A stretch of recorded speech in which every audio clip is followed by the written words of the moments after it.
How to convert JPEG into vector SVG in Affinity. Just drag and drop your JPEG into the program, and then you can zoom in a bit to check the quality of it. As you can see, we got those large pixels. It's definitely a raster JPEG. Let's turn it into a vector. So select the layer of the image. It should be selected by default.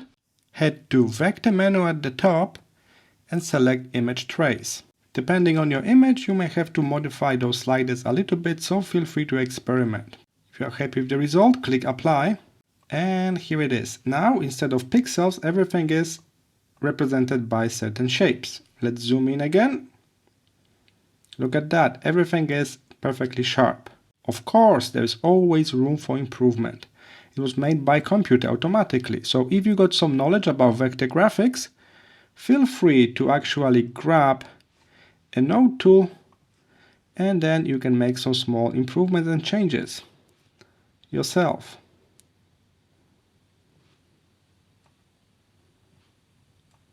If you plan to recolor certain elements, now it's also a perfect time because vector elements are very easy to recolor. I can just select a shape and then new color from the menu.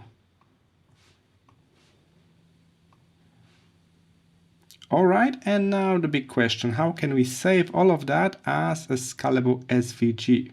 First, make sure you remove the stuff you don't need. Delete, backspace to delete, alright. Sometimes there's also this white color, the original backdrop color, as the separate layer, so you can get rid of that as well.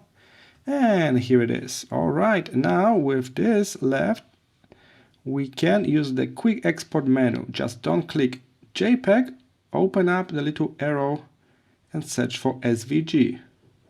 You will have a nice preview and you can modify the size here, and feel free to upsize because it's all in vectors now. So I can turn this 400 pixels into 3000 pixels and nothing will be blurry. It will be very sharp and nice anyway.